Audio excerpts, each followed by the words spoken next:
What's going on, guys? Welcome back to another episode of the Mental Corner podcast, the show where I bring on guests from all different backgrounds to talk all the things mental health. I'm your host, Harry Potvin, and today I have the pleasure of being joined by Terry Tucker. Now, I usually don't like reading my intros, but I wanted to make sure I got everything here. Terry is a former NCAA D1 basketball player, a former SWAT Hostage Negotiator, a high school basketball coach, an author, and a cancer warrior for the past 9 years. He has used the lessons he has learned from all of these life experiences to create his new book, Sustainable Excellence: 10 Principles to Leading Your Uncommon and Extraordinary Life. Terry was such a pleasure to have on, and this episode has some really good little nuggets in here, so I hope you guys enjoy, and thank you so much, Terry, for coming on. And I know this episode's a day later than usual. I just came back from camping with some coworkers. I've been off the grid for the last couple of days, and I gotta say, I got home, took a little debrief period. It was really nice to get off the phone. It was nice to be immersed in nature and just hanging out with some people that you really like hanging out with. So, if you're listening to this and you're kind of feeling in a funk and you feel like you're just kind of going through the motion, which I've felt for the last freaking how long? 2 years now. I would definitely suggest going off the grid, going into nature, camping. I know it sounds kind of basic, but honestly, it helped. It helped a lot. Now, before we get into the episode today, guys, you know the drill. If you're listening, please like, comment, share, subscribe, give 5 stars if you're on that podcast platform. Share with someone who might want to hear this episode. It's a really great one, and I can't wait for you to listen. I'll talk to you all very soon. Have a great rest of your day. Peace.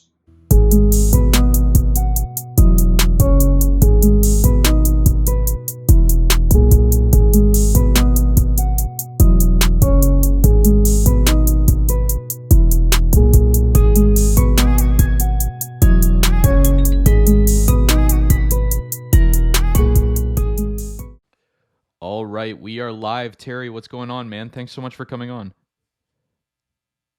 Thank you, Harry. Thanks for having me. I'm looking forward to talking to you. I'm looking forward to it too, man. So, before each episode, I always ask like the most broad question of all time. But where does your kind of journey, your inspiration, where does that start? I know that's a big question.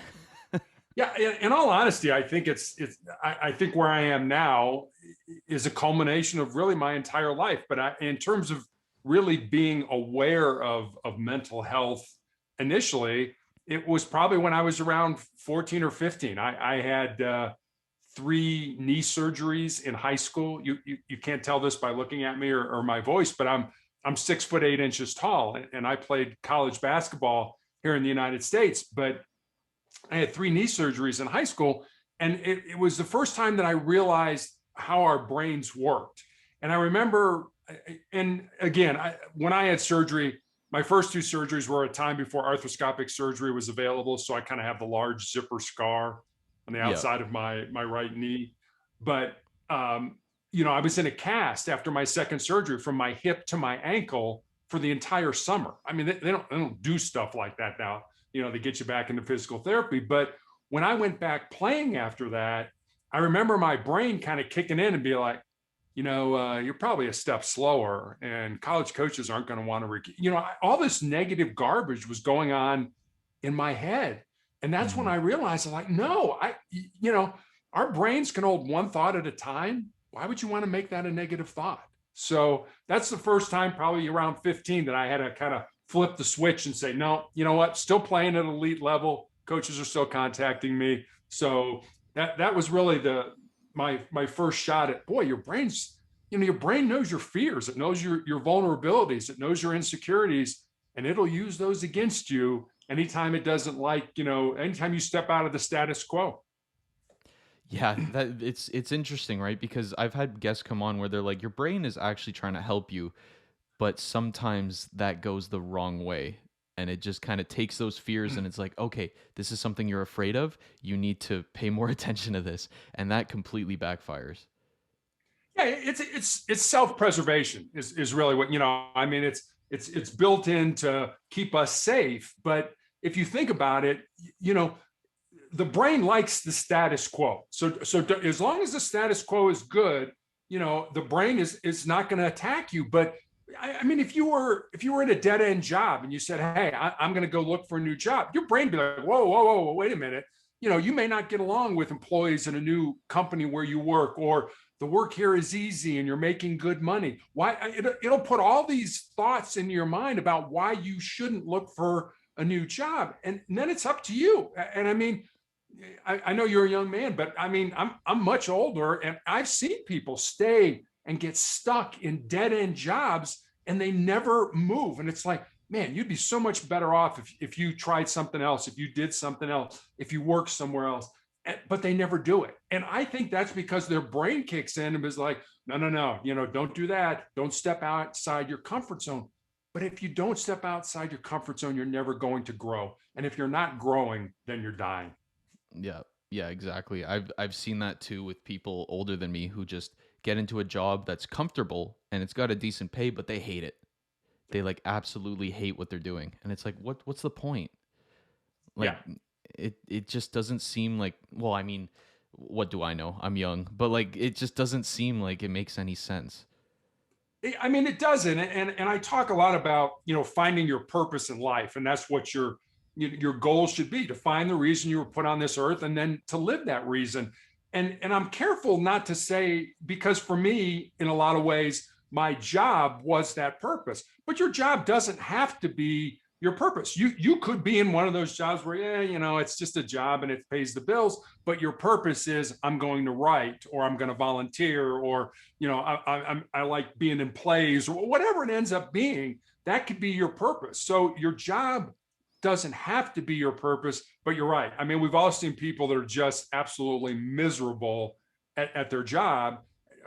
And I think that carries over to being miserable at the actual task of being your job. And then they take that out on other people. They're unhappy, so they want to, put that on you. And again, that only works if you own it. But I try not to own it and stay away from those people. Yeah, exactly. And the other thing too is like when you're in that position and you hate the job you're in, you feel that burnout, then you don't have the energy to go back to that hobby or that side thing that you find all that passion in.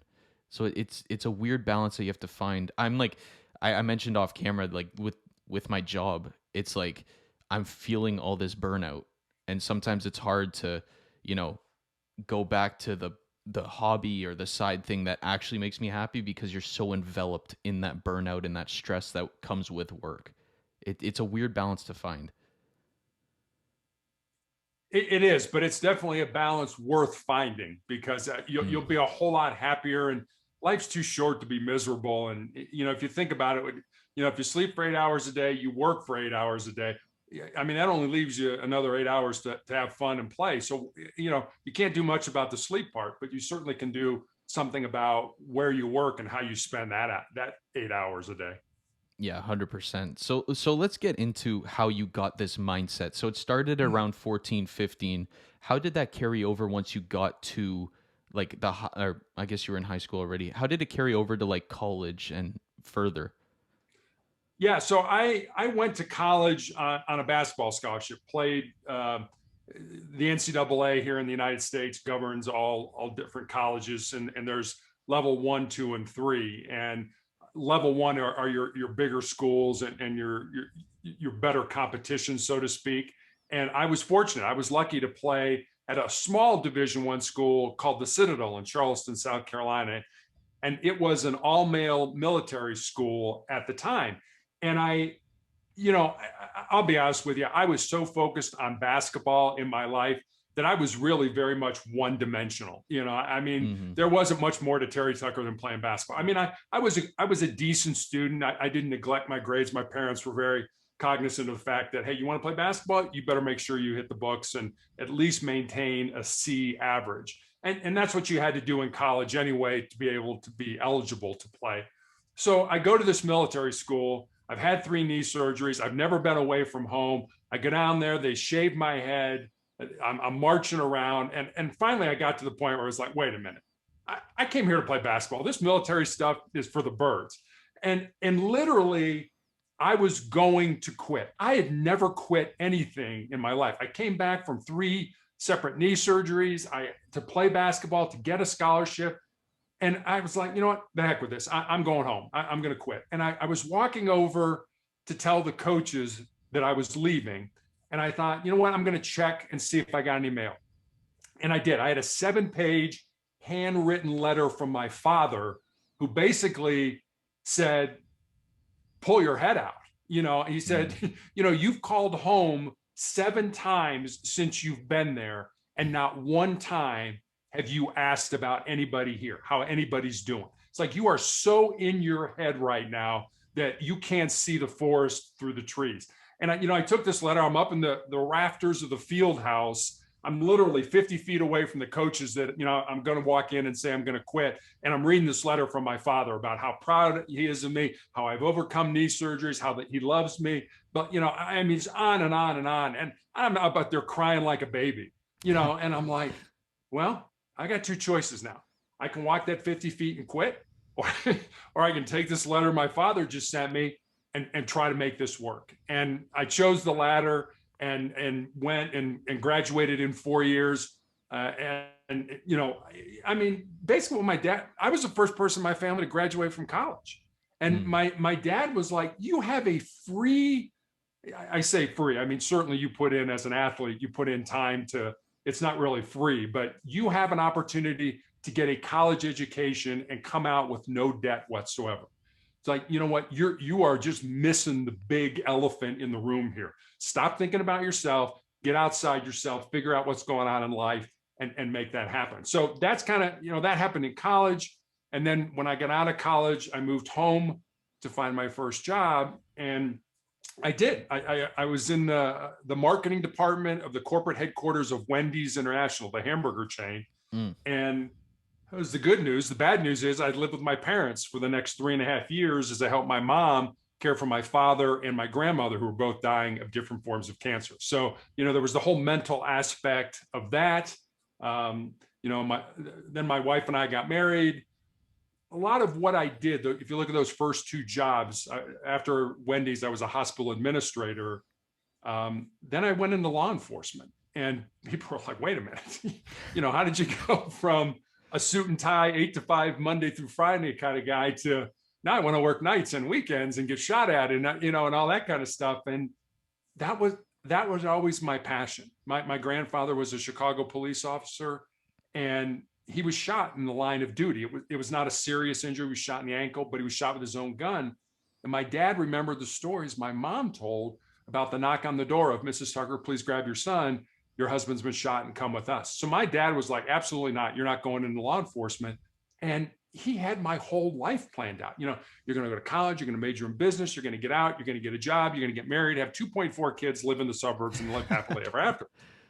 That was what my dad wanted for me. That wasn't what I was supposed to do.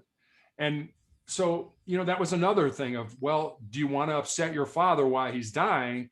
Or do you want to kind of bite the bullet, take these jobs that you're really not passionate about, and then wait? And that's what I did. I waited. I was a 37-year-old rookie policeman, which by most accounts is old. And so, there's always been a progression of having to deal with the mental aspect, especially, in sports, but then take that mental aspect and apply it to life. So that's kind of a long-winded answer to your question. I'm sorry.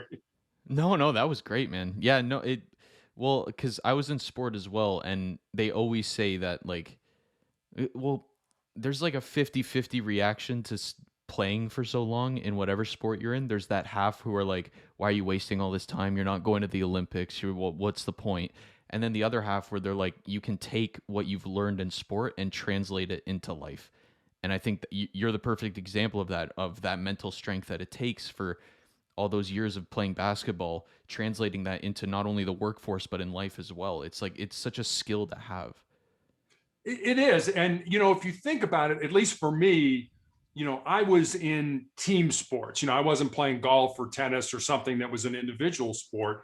And I think one of the things that I learned during team sports is the understanding that if you don't do your job, then not only are you letting yourself down, but you're letting your teammates down, your coaches down, your fans down, your parents down, et cetera.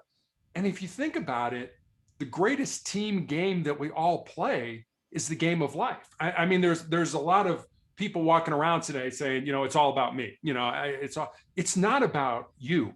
It's about us, because you're interconnected with everybody else that you play, that you play with, whether you play at work or you play softball after work or you volunteer or whatever you end up doing. We don't live in a bubble. I mean, we need each other. We have to interact with each other. So all these people that are like, I don't care about anybody, it's all about me. It's not all about you. And the sooner I think we realize that and realize that we're all interconnected, and if we get together, the brain power is amazing, and we can pretty much overcome anything we want to overcome. But this, I don't care about anybody. I have all these rights, and you can't take all these rights away from me. Sure, you do. You have all these great, lovable, fantastic rights in this country, but you're still part of this country, which is again back to team sports. You're part. You're part of this big group. Like, that's a great point. Like, for me, when I was, at the lowest point of my mental health journey, like at the lowest like at the bottom, it was all about me. It was all like, I'm going to do this. Like, I'm going through it. No one else is going through it. This is all me. It's as soon as I started realizing that there's other people in it with me and I have that support system, that's where the healing started. Yeah, absolutely. And I think that's important. We need to realize that this just isn't about us. I mean, we can't be successful in a bubble. I mean, I don't care who you are. You need other people, whether it's parents that give you the support and the love and the nurturing that you need, whether it's a coach or a teacher or somebody that sort of mentors you and gives you that, hey, don't just dip your toe in the water, jump in. You can do this and things like that. There are always these people. And I tell a story. I had a nurse who asked me one time, she said, I've had my foot amputated, and in 2020, I had my leg amputated because of this cancer that I'm going through. And she asked me, she's like, what was that like? And I said, it was not easy. Don't get me wrong, but there's no way I could have done this without what I call my 3Fs: faith, family, and friends. And having all of those together has helped me get through this. But what I didn't realize, this was the same nurse who several months later said, I want to tell you a story, but she was very nervous about telling me. She was about 25 years old. And she was like, I want to tell you, but I got to go do something else. And then finally came back and she said, when I first met you, I was going to leave nursing. I was going to get out. She said, I'd had a close friend that had died. I was in a very dark place. I talked to my mom and dad. I was going to quit nursing and I was going to go to work for Amazon. And then I met you, and I see what you go through every day, and you still come back the next day and you go through it again, and the next day and you go through it again. And she said, after hearing what your story was and seeing what you go through, I knew I was in the right place, and she didn't give up nursing. Now, if she would have never told me that story, I would have had no idea that my life had an impact on her. So I always ask people, who's out there that's watching Harry or that's watching Terry and is like, I want to be like her. You have no idea who those people are, but your life is a testament to, I want to be like that, or I don't want to be like that. John Wooden was a basketball coach here in the United States back in the 60s, 70s, and the 80s. And he had a great saying. He said, a careful person I want to be, a little person follows me. I dare not go astray for fear they may go the same way. So we have no idea out there who's watching us, who wants to emulate us, who wants to be like us. And if you sort of think about that as you go through your day, it sort of puts things in perspective. Hey, this is bigger than me. And that's the way it should be. I think that's the way God designed it. Yeah, that's a great way to put it. I remember when I became captain of the swim team at Guelph, like at my university. Before that, it was just about me, like racing for the team, doing my thing, and then whatever happened. But as soon as you become captain, you start realizing like this is bigger than just me. It's like because you react one way, and then the swimmers beneath you, well, not beneath you, geez, but the swimmers like who look up to you as a captain, they follow your lead and they do what you do and they listen to you. And that's kind of when I was like, oh yeah, okay, this is like you mentioned, you have no idea who's listening to you or who's like trying to be like you or taking your advice this way. The world is huge, And with social media, it's massive. So you don't know where your reach is going. You have no idea. It's hard to even wrap it around your brain. But I agree with you in the sense that when you start thinking like that, it changes your mindset. Yeah, it does. And I, it's funny you say that. I mean, when I coached girls high school basketball, and it's so easy to pick captains by, okay, yeah, you two seniors, you're the captains and stuff like that.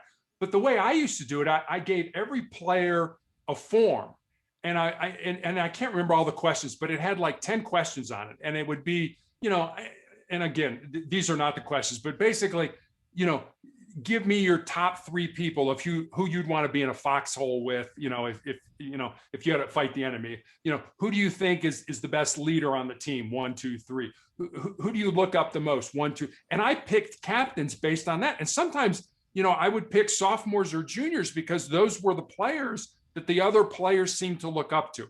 That's who I wanted to be the leaders on the team.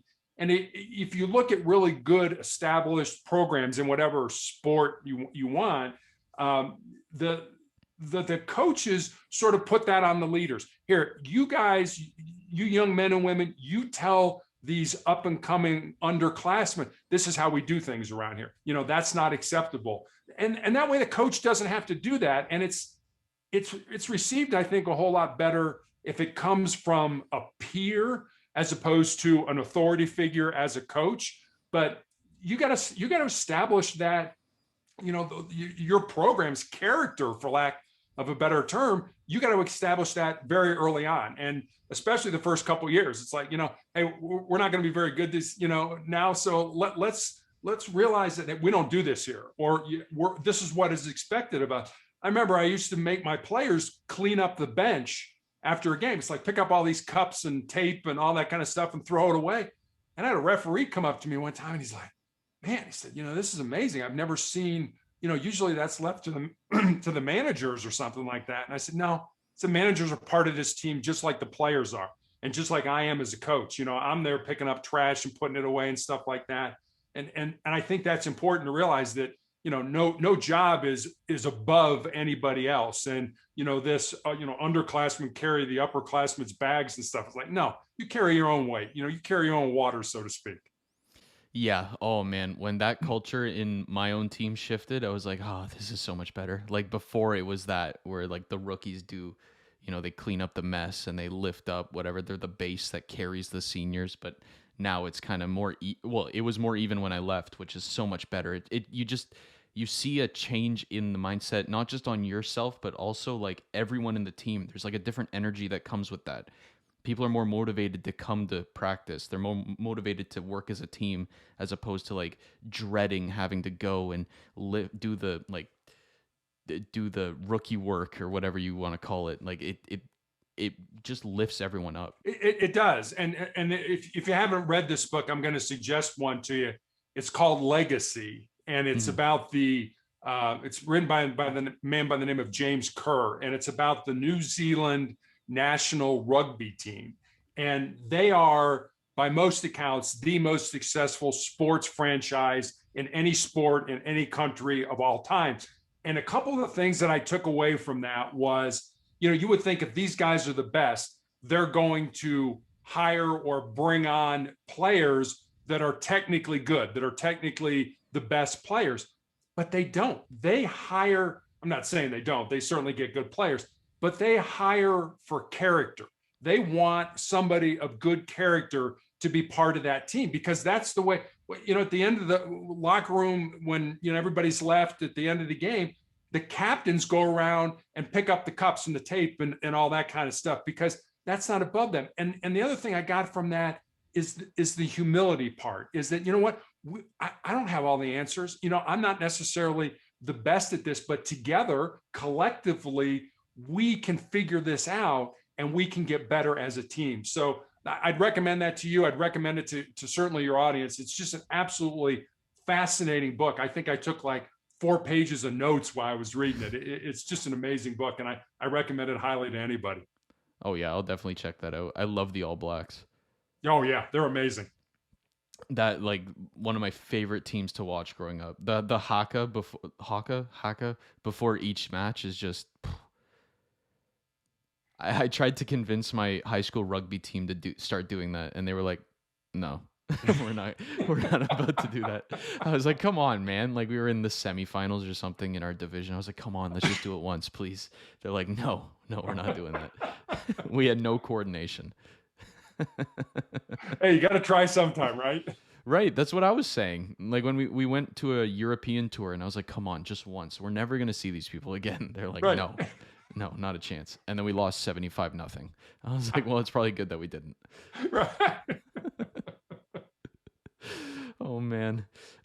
So with all this like positive mindset, the team mentality, all of the stuff that we've mentioned so far, your website or your title is called Motivational Check. Where did you kind of get that like title inspired from? Because I was reading up about it and everything. I love the message, and I feel like it's super important for people to understand. And also, like we've already kind of covered it in the sense of everyone's a team. So where did the Motivational Check name come from? So motivational check came from when I was in the police academy. It was a phrase that anybody could yell out at any time.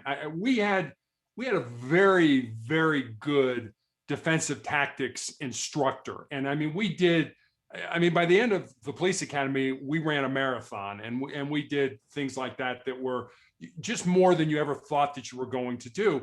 But what he established very early on, he's like, any of you that, you're having a bad day, you're hurting, you don't think you can make it through, you would just yell out motivational check. And the rest of us would yell out with our class number. We were the 84th recruit class, just to let that person know it's like, hey, we're in this together. We're all part of this. Yeah, we're hurting too, but hang in there. We'll get through this together, not individually. We'll get through this together. And the one of the great stories that this individual's name was Herb Hood, that Herb did was he would have us bring a photograph to class of the people that we loved the most in the world. And as we were learning different defensive techniques to save our life out on the street, we were to look at that photograph, because he reasoned that you would fight harder for the people you love than you will fight for yourself. And he wanted you to realize that at 3 o'clock in the morning, when you get that drunk run and that drunk pulls out a knife, that there's somebody at home. There's a husband or a wife or a son or a daughter or a mom and a dad that expect you, that want you, that love you, that want you home when this is over. So you're going to fight harder to make sure you get back to them than you would fight for yourself. And again, that kind of goes back to, it's not all about me. We're all connected in a much bigger, a much more diverse way, whether it's just family or friends or whoever it is. So Herb was really great at not only physical tactics, but also engaging the mind to realize that it's important that you have the right mindset when you have to go up against somebody like that who's drunk and wants to fight you and things like that. Yeah, no, for sure. I feel like it would be so hard in a scenario like that to think about others, as weird as that would sound, like when you're dealing with that drunk that pulls a knife. I feel like that, like once you get that mentality, that it's like it's in there. But if I was in your position, I'd be like, oh God, okay, just focused on myself. Like, oh, let's go. But that's why you do it in the academy. Right. The academy is a safe place to develop that mentality. I mean, it's the same way why you go to the range and you shoot constantly, because in a real gunfight, things like fine motor skills go right out the window. So what are you left with? Muscle memory. I mean, if you've drawn and shot, 10,000, 20,000 times, when it really happens, it's just automatic. You don't have to think about it, because if you had to think about it, your fine motor skills wouldn't allow you to do that.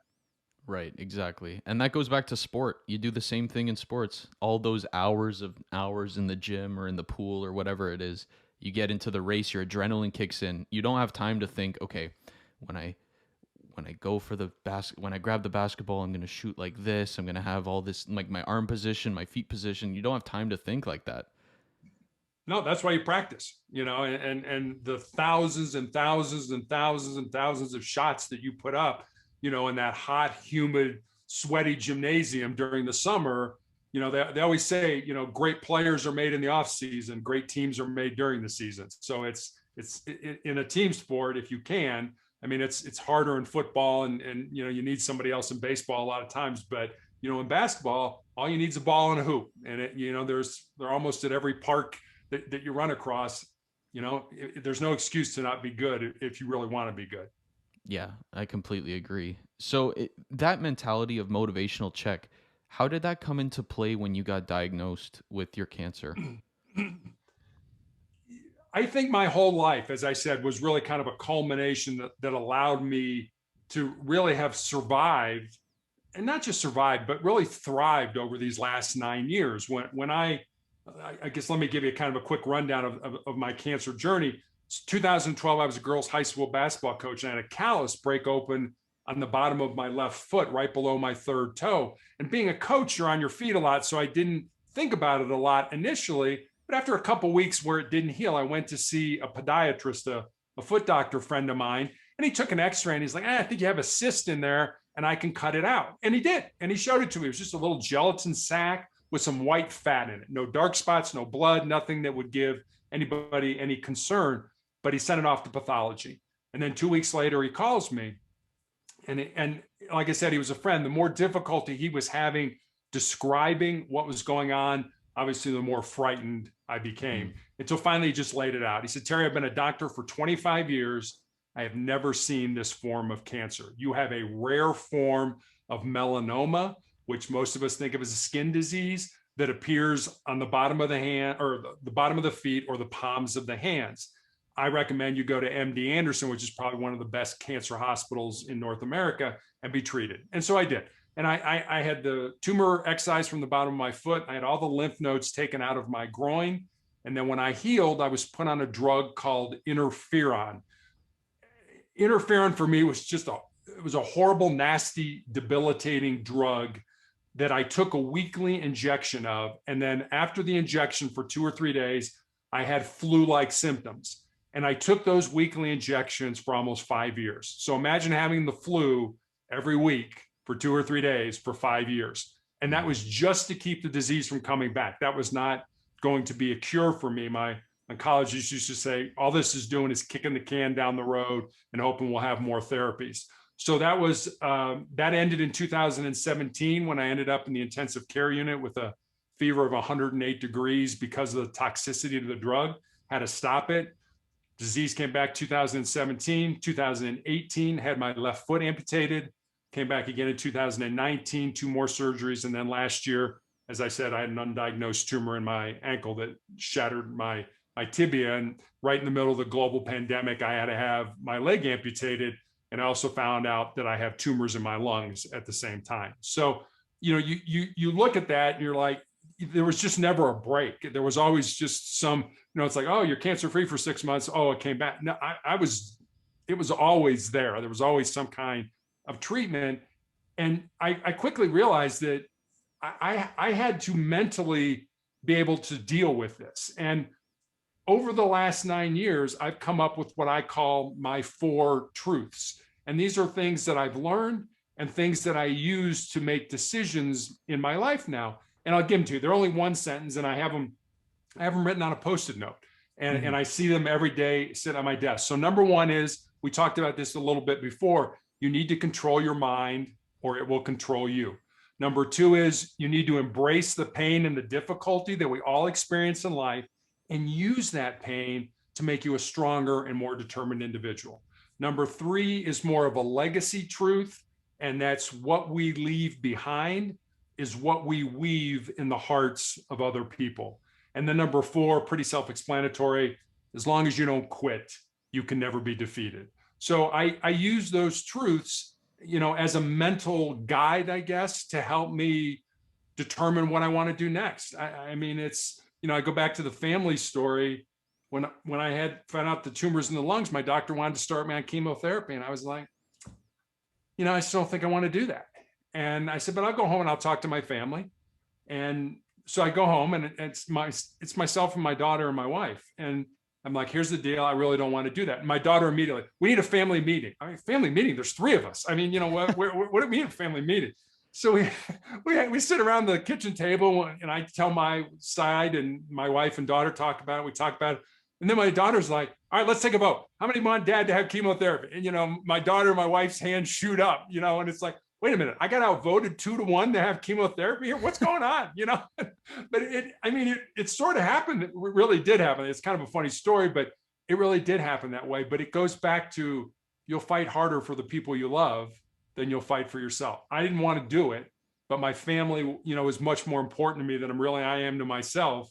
So I went ahead and I had chemotherapy. And as a result, I'm still here today. That's awesome, man. That's awesome. It's like, it's definitely like the mentality that you carry through all of like the story that you just said. It's definitely one that a lot of people can look up to, because like we've mentioned before, a lot of people let their mind control them in situations. Some extreme situations, but a lot of them are minor. People let that minor situation consume them forever. Yeah, they really do. And that's the interesting thing about that, is that, I want my life to be based on the decisions that I make, not on the decisions that other people make for me, or the decisions that I don't make. And I've certainly seen people that have turned their health care over to a doctor and, here, whatever you say, that's what I'll do. And I've done that to a point, but I am always reading and researching and, well, what about this? Or why are we doing that? And I'm sure my doctor wants to hit me over the head with a 2x4 sometimes. It's like, look, there's no MD after your name. Just do what I tell you. But it's like, no, explain this to me. I need to understand why you want to do this instead of you want to do this over here. I think this is a good idea. Why shouldn't we do that? Oh, well, here's why. I read an article recently about DHA, which is a compound that's in fatty fish, and it's very good for our heart.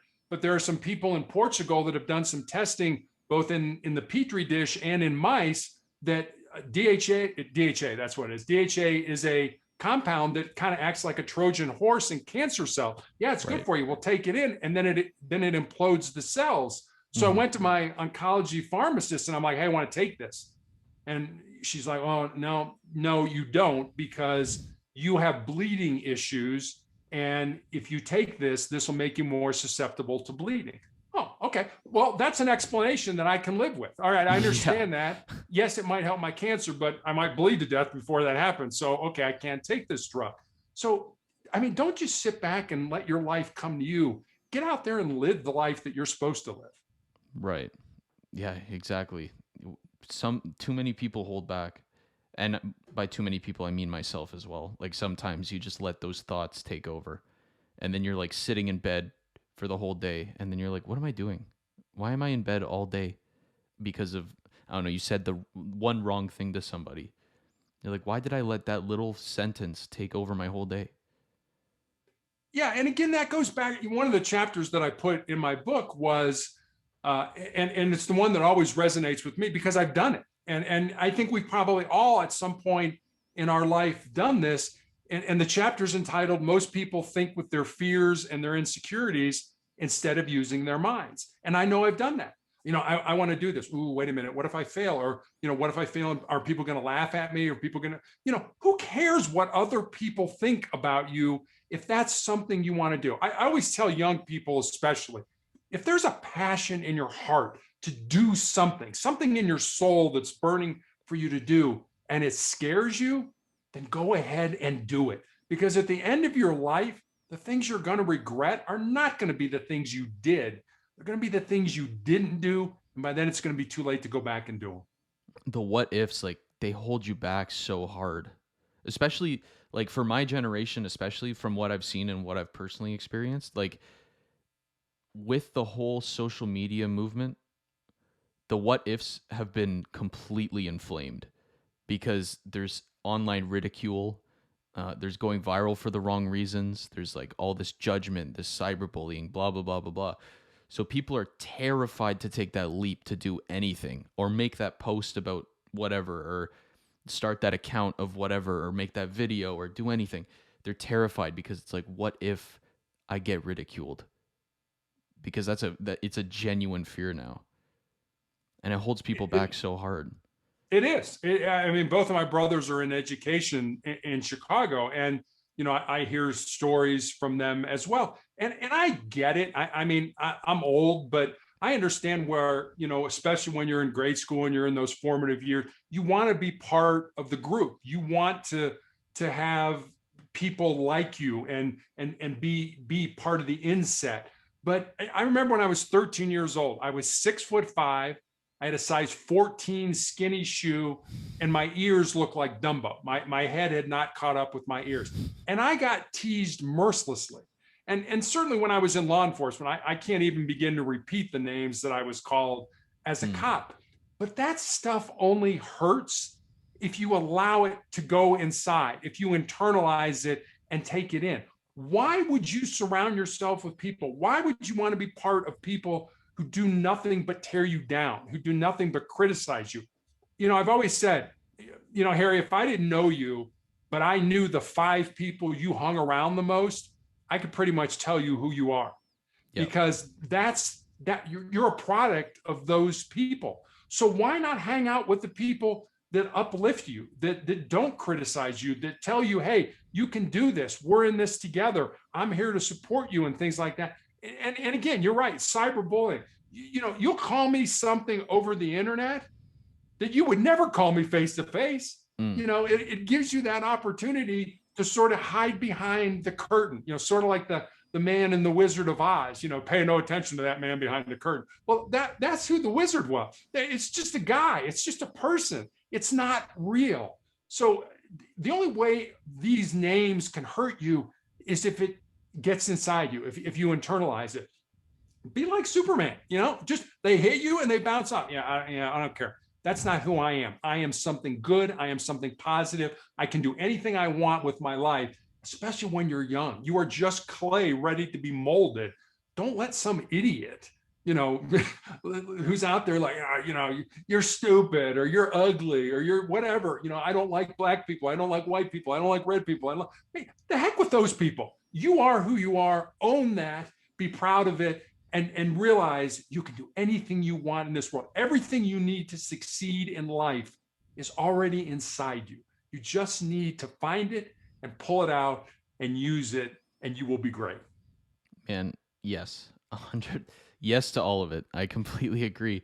I've had I've had experiences where like people, they'll do me wrong or they'll kind of like screw me over in a sense, and I'll let that marinate for like a year, and you hold that grudge, and then you realize like that person is definitely not even thinking about me. They just did that thing and they went on with their life.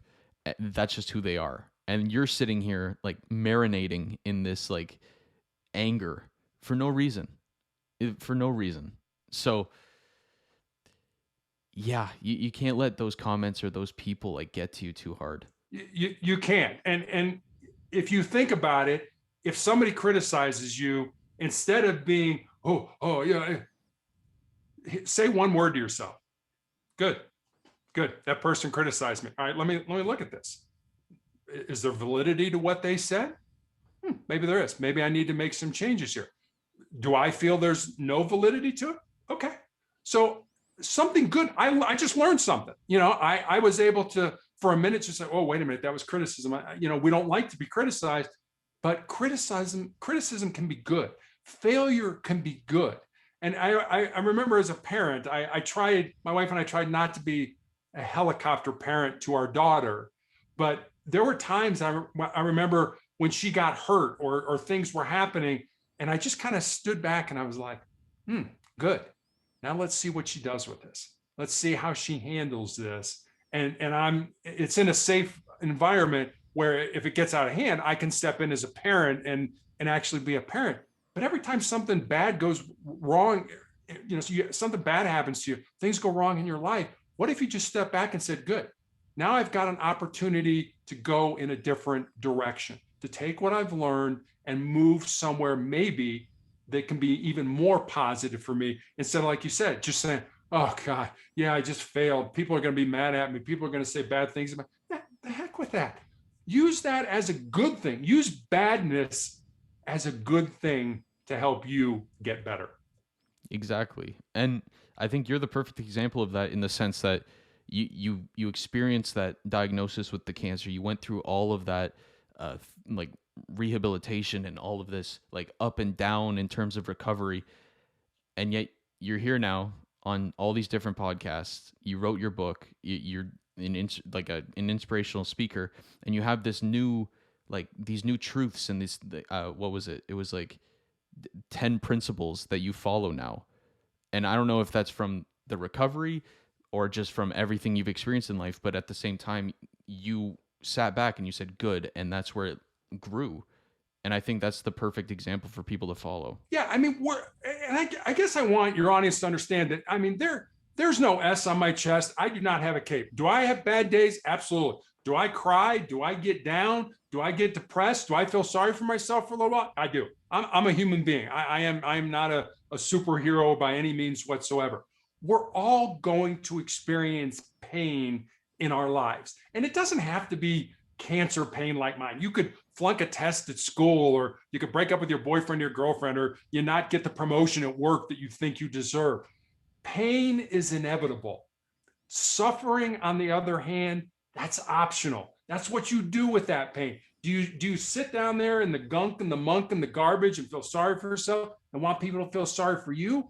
Or do you use that pain, internalize it, burn it as fuel, use it as energy to make you a stronger and more determined individual? I choose to do the latter, but don't get me wrong. Like I said, the last time I had treatment, I found myself on a Wednesday sitting in a dark room, throwing up, shaking, have a fever, got a headache, crying my eyes out.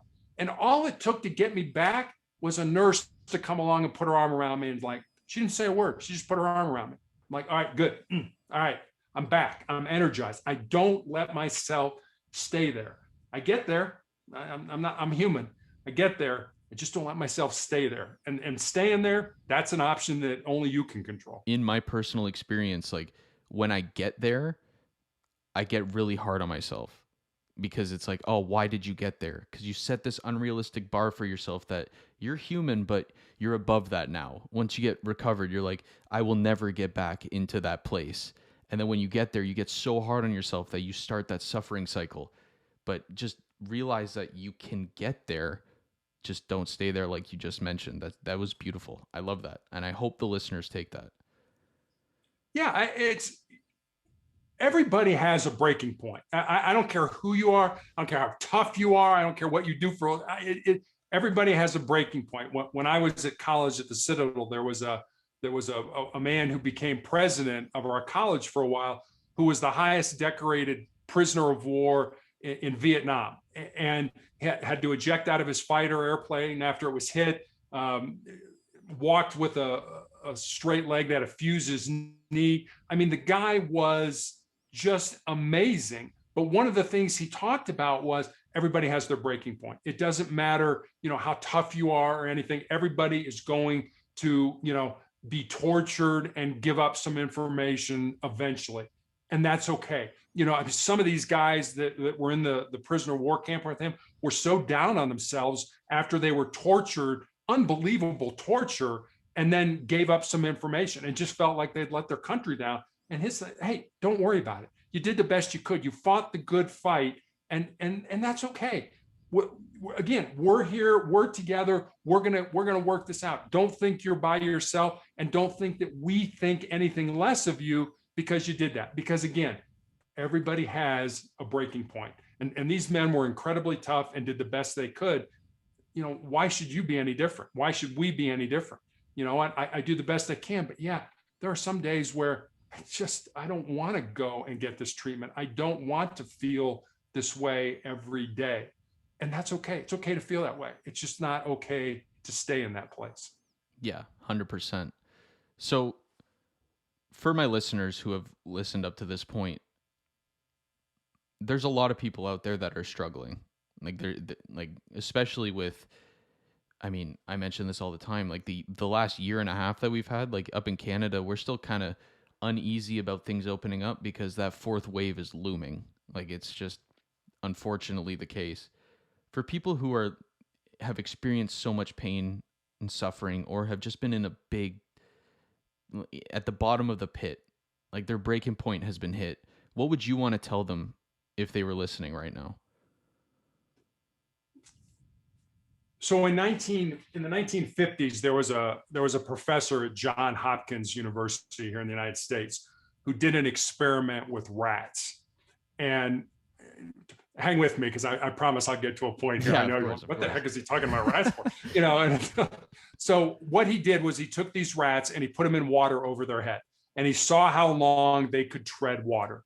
And most of them treaded water for about 15 minutes. And just as they were getting ready to sink, somebody pulled them out of the tank, dried them off, let them rest for a while, and then put them back into the tank. And you would think that, okay, yeah, they just exerted a lot of energy.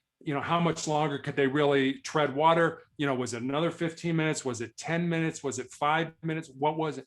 Any idea how long those rats tread water? You want to take a guess? That second time?